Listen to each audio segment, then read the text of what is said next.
ये western UP के जो चुनिंदा नेता हैं, जिनको ये माना जाता है कि वो अच्छा बोलने वाले नेता हैं, उनमें आजम खान की गिनती होती है। मुस्लिम सियासत का वो बहुत ही बड़ा चेहरा बन गया उत्तर प्रदेश में। लीगेसी ट्रांसफर होती है अखिलेश यादव के पास, तो तब आजम खान भी बाईपास हो जाते हैं, शिवपाल यादव बाईपास हो जाते हैं। मुस्लिम सियासत की जड़ों में इतने गहरे से बैठे हुए हैं कि उनके बाहर निकलते ही कयास लगने शुरू हो गए कि वो बसपा में जा रहे हैं या आजाद समाज पार्टी में जा रहे हैं या अखिलेश यादव के साथ बने रहेंगे। क्या वो बने रहेंगे सपा के साथ? या एक थ्योरी ये भी है उनके बाहर आने में कि भारतीय जनता पार्टी उनको चुनाव 27 के चुनाव में बाहर देखने में कंफर्टेबल थी। आजाद समाज पार्टी में शामिल हो जाती है तो वो जो दलित मुस्लिम फैक्टर है वो बहुत बड़ा असर डालेगा। तो बसपा में शामिल होएंगे तो फिर कहीं ना कहीं सपा को नुकसान होगा। तो हो सकता है कि बीजेपी को किससे लाभ होगा 2027 में, जिससे लाभ होगा हो सकता है कि आने वाले समय में वो अपना रास्ता चुन ले। दोस्तों नमस्कार। उत्तर प्रदेश में रामपुर का अपना एक विशेष महत्व है। रामपुर नवाब खानदान के लिए मशहूर है और रामपुर आजम खान के लिए मशहूर है। रामपुर चाकू के लिए भी मशहूर है। रामपुरी चाकू ये माना जाता है कि सबसे ज़्यादा तेज़ धार वाला होता है, और ठीक उसी तरह से रामपुर से निकले नेता आजम खान एक बार फिर सुर्खियों में हैं। और आजम खान को जमानत मिली है, जेल से बाहर आ गए हैं आजम खान आज। और जब वो सीतापुर जेल से बाहर आए तो समाजवादी पार्टी की मुरादाबाद की एमपी उन्हें रिसीव करने के लिए वहां पे गई। सैकड़ों कारों का काफिला गया और पुलिस ने धारा 144 लगा दी। लगभग 1 करोड़ का जुर्माना उन वाहन चालकों पर लगाया गया जो वहां पर चले गए थे। हमारे साथ सीनियर जर्नलिस्ट राजेश शर्मा जी मौजूद हैं। हम आजम खान की इस यात्रा के बारे में बात करेंगे और बात करेंगे कि आखिर आजम खान अभी भी यूपी की सियासत में इतना बड़ा फैक्टर क्यों बने हुए हैं कि उनकी जो जमानत है उस पर चर्चा हो रही है, इसके बावजूद कि वो कोई चुनाव नहीं लड़ सकते। उनको एमपी एमएलए कोर्ट ने 2022 में चुनाव लड़ने के अयोग्य घोषित कर दिया था और उनकी संसद सदस्यता उस समय चली गई थी। 2019 में लोकसभा गए थे आजम खान और वो चुनाव नहीं लड़ सकते हैं, लेकिन वो एक बड़ा फैक्टर है उत्तर प्रदेश की सियासत में। और आज जब वो जेल से बाहर आए तो अखिलेश यादव ने ट्वीट किया लंबा चौड़ा, समाजवादी पार्टी का पूरा काफिला गया, फिजाओं में ये हवाएं तैरती रही, हवाओं में ये सवाल तैरते रहे कि क्या आजम खान समाजवादी पार्टी छोड़ करके बहुजन समाज पार्टी ज्वाइन करेंगे। कुछ लोगों ने यहाँ तक कहा कि वो आज़ाद समाज पार्टी के नेता चंद्रशेखर के साथ उनकी केतली में चाय गर्म करेंगे। कयास अपने ढंग से लगा रहे हैं लोग, लेकिन आजम खान इस पर कुछ नहीं बोले। जब वो जेल से बाहर आए तो इलेक्ट्रॉनिक मीडिया ने उनसे सवाल किए तो आजम खान ने सिर्फ इतना कहा कि उनका जो हाल है वो पत्ता पत्ता बूटा बूटा जानता है और फिलहाल वो अपना इलाज कराएंगे, खुद की सेहत पर ध्यान देंगे। समाजवादी पार्टी छोड़ करके क्या बीएसपी में चले जाएंगे, इस सवाल पर आजम ने सीधे तौर पर कोई खंडन नहीं किया इस सवाल का, और इसका जवाब उन्होंने इस तरह से दिया कि फिलहाल वो अपनी सेहत का ख्याल रखेंगे। आजम खान 1980 में आजम खान की यात्रा शुरू होती है। 10 बार एमएलए रहे वो रामपुर से। नवाब खानदान को चुनौती दी। कांग्रेस के नवाब खानदान की बड़ी ताकत रामपुर में थी, सियासी तौर पर भी और उस तौर पर भी कि वो रामपुर के नवाब रहे। उनको चुनौती देता है एक लड़का सन 80 में, जो एक साधारण परिवार से आता है, जो अलीगढ़ मुस्लिम यूनिवर्सिटी से लॉ की पढ़ाई करता है, उससे पहले ग्रेजुएशन, और फिर अलीगढ़ मुस्लिम यूनिवर्सिटी से लॉ, छात्र राजनीति में एंट्री। और फिर इस लड़के पर निगाह पड़ती है चौधरी चरण सिंह की। वो इसको जनता पार्टी का कैंडिडेट बनाते हैं सन 80 में रामपुर से, और फिर आजम खान पीछे मुड़कर नहीं देखते। 10 चुनाव जीते आजम खान ने, एक चुनाव हारा बीच में, लेकिन 10 चुनाव जीते। और 2019 में वो लोकसभा चले गए। उनका वो भाषण बहुत चर्चित हुआ जिसमें उन्होंने सीधे प्रधानमंत्री मोदी को बादशाह कहकर के चुनौती दी। बहुत वायरल हुआ उनका वो भाषण। मुजफ्फरनगर का दंगा हुआ तो उनके दामन पर छींटे भी आए। कहा गया कि जो लोग दोषी थे उनको छुड़वाने में उनकी भूमिका रही। उनके बेटे को भी जेल जाना पड़ा, उनकी पत्नी को जेल जाना पड़ा। और कुल मिलाकर के 2 हिस्सों में उनकी जो जेल की यात्रा रही वो लगभग 5 साल की रही। और इस 5 साल में वो बाहरी दुनिया से, बाहरी समाज से, राजनीति से पूरी तरह से कटे हुए रहे। जेल से बाहर आए तो उन्होंने कहा कि इस बीच उनकी जेल से फ़ोन पे बात नहीं होती, तो अखिलेश यादव से कोई बात नहीं हुई उनकी, और बाहर के राजनीतिक हालात का उन्हें ज़्यादा अंदाज़ा नहीं है। लेकिन फिर भी आजम खान रिलेवेंट बने हुए हैं। बहस हो रही है उत्तर प्रदेश की सियासत में इस पर कि आजम खान के बाहर आने का मतलब क्या है, 2027 पर इसका क्या इम्पैक्ट पड़ेगा। तो सब पहले मैं एक बार बता दूं, चूँकि आज 23 महीने बाद वो जमात पर रिहा हुए हैं और उनके खिलाफ 104 मुकदमे दर्ज हुए थे। अगर मैं पूरे परिवार की बात करूं तो पूरे परिवार पे, उनकी पत्नी, उनके 2 बेटे, 165 मुकदमे दर्ज हैं। और ये जो मुकदमे दर्ज होने का जो शुरुआत हुई है 2019 में शुरू हो गई थी। इसके पीछे और बहुत सारी कहानी है। 2019 का जब ये चुनाव लड़े मेंबर ऑफ पार्लियामेंट का, तो वहाँ आंजनेय कुमार उस समय जिलाधिकारी होते थे। तो आपके याद होगा, ये जो शुरुआत हुई मुकदमा दर्ज होने की, तो आंजनेय कुमार को उन्होंने कहा था कि जैसे अधिकारी ऐसे जूते साफ करते हैं, इस तरह की एक आपत्तिजनक टिप्पणी की थी। और चूंकि सरकार उत्तर प्रदेश में बीजेपी की थी, योगी आदित्यनाथ मुख्यमंत्री थे। जब योगी आदित्यनाथ पहले मेंबर ऑफ पार्लियामेंट होते थे, एक बार आपको याद होगा, उनके खिलाफ कई मुकदमे दर्ज हुए थे, लगातार पुलिस मठ में दबिश देती थी, तो संसद में एक बार हुए थे। तो उसके पीछे बताया गया था कि सरकार भले, मुख्यमंत्री भले मुलायम सिंह यादव हो, लेकिन आजम खान साहब के कहने पे वो तमाम कार्रवाई हुई थी। और ये कहीं ना कहीं वो रिएक्शन था उस समय का, जब संसद में योगी आदित्यनाथ रोए थे। जब 2019 में उस समय तत्कालीन जिलाधिकारी आंजनेय कुमार को टिप्पणी करते हैं, हालांकि अब तो वो कमिश्नर हो गए, तो ऐसा नहीं कि आंजनेय कुमार अपने आप कार्रवाई कर देते, वो तो कलेक्टर थे, अपने आप कार्रवाई नहीं कर सकते। तो और ऐसे कद का नेता, चाहे मुलायम सिंह यादव जी मुख्यमंत्री बने हों, चाहे अखिलेश यादव जी मुख्यमंत्री बने हों, सेकंड नंबर की पोजीशन पर हमेशा रहे। 89 की बात करें, 89 में पहली बार वो कैबिनेट मंत्री बने थे और बहुत दमखम के बड़े मंत्री थे। 93 में भी वो कैबिनेट मंत्री बने, फिर 2003 से 2007 तक वो कैबिनेट मंत्री रहे, फिर 2007 से 2012 से 2017 तक बहुत प्रभावशाली रहे। तो वो जो रिएक्शन था पीछे वाला, उस रिएक्शन में जैसे ही मेंबर ऑफ पार्लियामेंट चुनाव में वो इस तरह करते हैं, तो आप देखते हो कि एक भाषण जो है उनका, वो भाषण जब देते हैं तो भाषण पर मुकदमा दर्ज होता है। और ऐसे धीरे धीरे बहुत सारे मामले, कहीं हेट स्पीच का मामला होता है, कहीं एक वो तो चूंकि जब करना होता है, जब बहुत सारे पॉलिटिकल लोगों के खिलाफ अगर कार्रवाई करनी हो तो बहुत सारे मसूदे होते हैं प्रशासनिक अफसरों के पास। क्योंकि जिस कद के वो मंत्री थे, उस कद में उन्हें हर चीज पुष्टि करनी होती थी। एक बार फोन कर दिया, कलेक्टर, कमिश्नर तमाम दौड़ के वो काम करते थे। लेकिन अगर उन कामों की जब फाइल खुलती है तो कहीं आदेश होते हैं, कहीं काम इलीगल होते हैं, वो जुड़ते सब उनके तरफ हैं जो आदेश करते हैं। तो ये बहुत सारे ऐसे मामले थे, चाहे यूनिवर्सिटी का मामला हो, चाहे स्पीच का मामला हो, चाहे कुछ जमीनों में बेनामी हुए थे उसके मामले हों। करते करते एक पॉलिटिकल जो लीडर है, जो बड़ा चेहरा है एक पार्टी का, 104 मुकदमे क्रमवार दर्ज होते हैं। और जब 104 मुकदमे दर्ज होते हैं तो एक की जमानत के लिए पैरोकारी होती है, तो फिर दूसरा मुकदमा, उसकी इन्वेस्टिगेशन हो जाके चार्जशीट सबमिट हो जाती है। हालांकि ऐसा नहीं, इनके भी पैरोकार थे, चाहे जो है डिस्ट्रिक्ट कोर्ट की बात हो, चाहे हाई कोर्ट की बात हो, चाहे सुप्रीम कोर्ट की बात हो, तमाम जगह पैरोकारी होते रहे। लेकिन 104 मुकदमों का डिसाइड होना अपने आप में बड़ी बात है। और ये वही रिएक्शन था, लगातार कार्रवाई होती रही। और आज चूंकि वो आए हैं, तो जैसा आपने बताया कि मुरादाबाद की सांसद रुचि वीरा, ये माना जाता है कि जब 2024 का चुनाव था मेंबर ऑफ पार्लियामेंट का, तो एटी हसन साहब तो वहां से सांसद थे, पहले वो सांसद हुए थे 2019 में।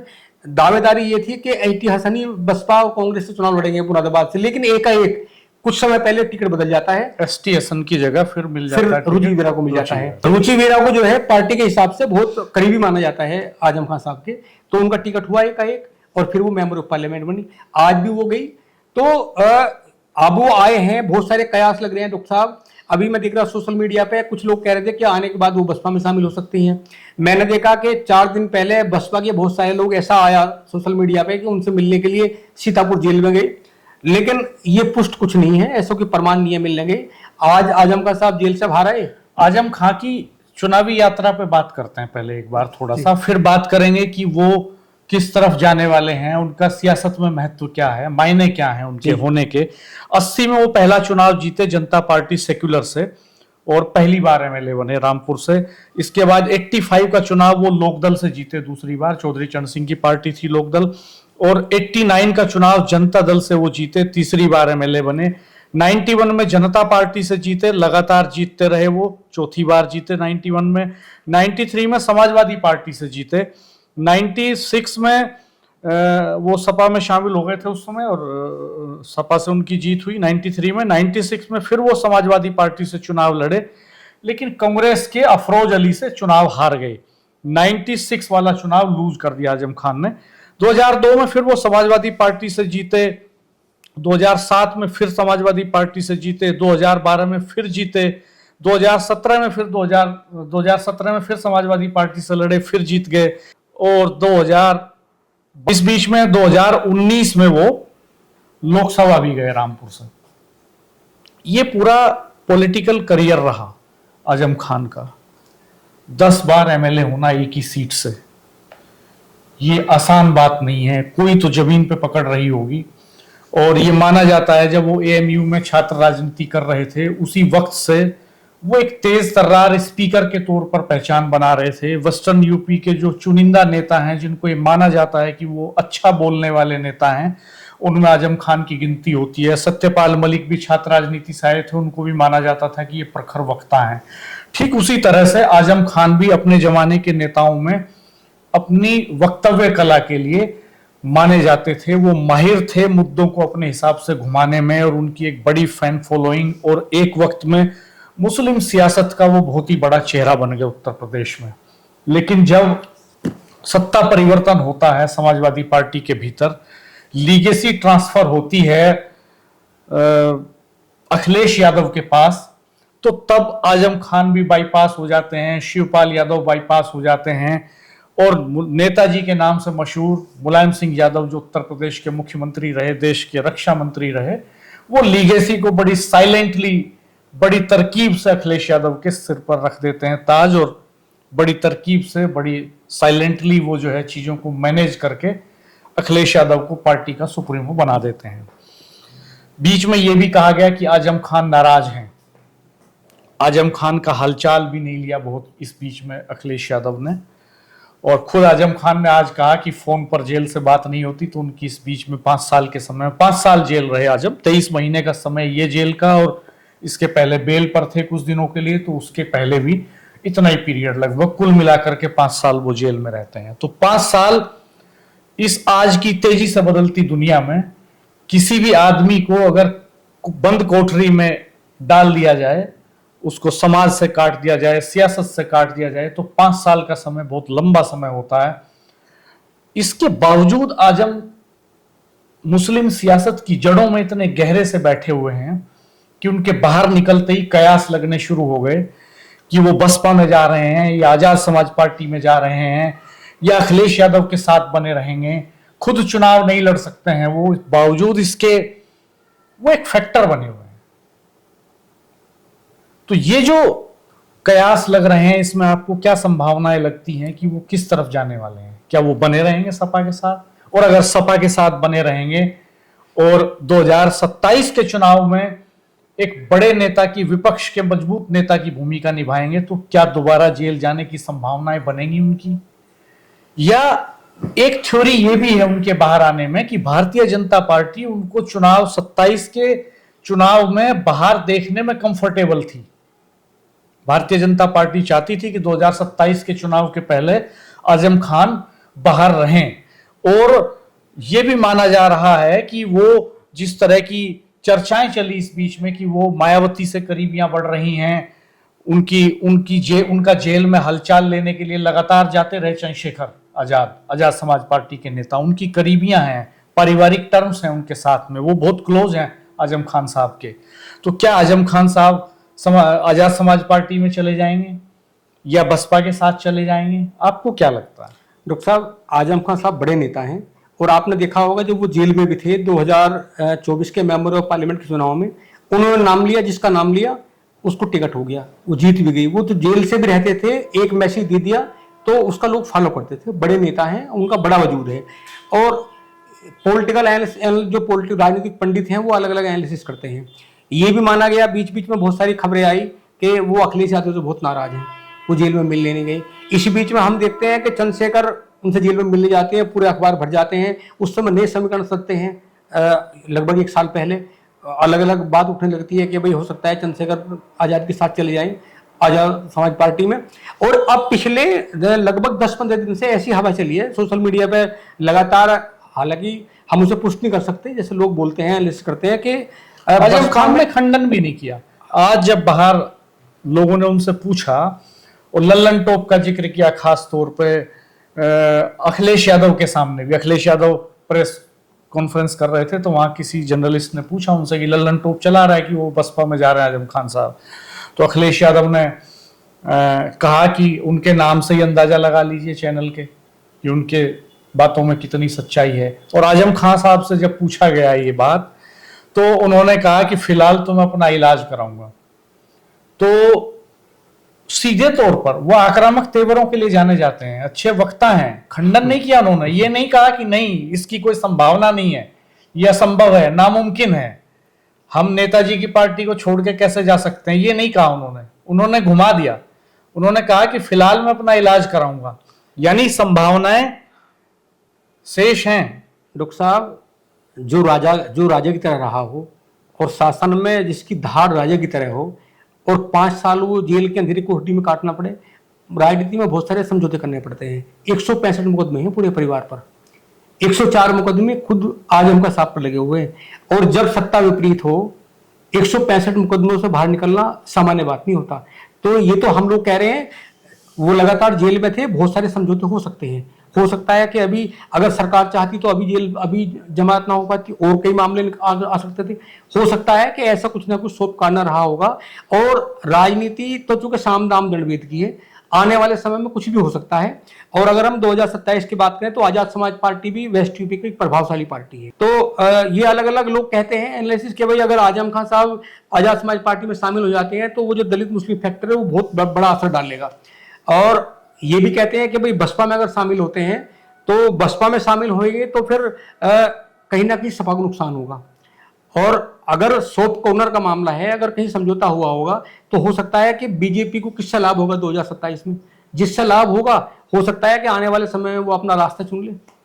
तमाम तरह के स्पेकुलेशंस हैं। ये वर्ड एक जर्नलिस्ट ने आजम खान साहब के सामने भी लिया, तो उन्होंने कहा कि अनुमान लगाने के लिए तो सब स्वतंत्र हैं, कोई कुछ भी अनुमान लगा सकता है, लेकिन फिलहाल वो आराम करेंगे और आराम करने के बाद 2027 अब बहुत दूर नहीं है कि उत्तर प्रदेश की मुस्लिम सियासत किस करवट बैठेगी, आजम खान किस पाले में खड़े दिखाई देंगे, ये देखना अभी बाकी है। आप क्या सोचते हैं ये कमेंट बॉक्स में जरूर बताइएगा दोस्तों। और वीडियो को खत्म करने से पहले हम आपको एक बार अखिलेश यादव का वो बयान और बताना चाहेंगे जो उन्होंने आजम खान की रिहाई पर दिया है। अखिलेश यादव ने लगभग, जब हम ये वीडियो बना रहे हैं इसके ठीक 4 घंटे पहले, बहुत लंबा चौड़ा ट्वीट किया। उन्होंने लिखा, माननीय आजम खान जी की रिहाई उनके और उनके परिवार और हम सब के साथ साथ उन सब लोगों के लिए राहत और खुशी की बात है जो इंसाफ में एतबार रखते हैं। न्याय में विश्वास को बनाए रखने के लिए अदालत का दिल से शुक्रिया। आज फर्जी मुकदमे करने वालों को भी ये सबक मिल गया है कि हर झूठ की एक मियाद होती है और हर साजिश की भी। जो लोग सामाजिक सौहार्द के प्रतीक होते हैं भाजपा को वो कभी अच्छे नहीं लगते हैं। माननीय आजम खान जी एक बार फिर से हर उपेक्षित, पीड़ित, दुखी, अपमानित के साथ खड़े होकर भाजपाइयों और उनके संगी साथियों के द्वारा किए जा रहे जनता के दमन के खिलाफ आवाज उठाएंगे और हमेशा की तरह देश प्रदेश की भावनात्मक एकता के प्रतीक बनकर समाजवादी मूल्यों और सिद्धांतों के साथ सामाजिक न्याय के संघर्ष की राह पर आगे बढ़ते जाएंगे। इंसाफ जिंदाबाद। हमारे चैनल को देखते रहिएगा, सब्सक्राइब कीजिएगा, बेल आइकन प्रेस कर दीजिएगा, नोटिफिकेशंस ऑन कर दीजिएगा, वीडियो मित्रों के साथ शेयर कीजिएगा। धन्यवाद, नमस्कार।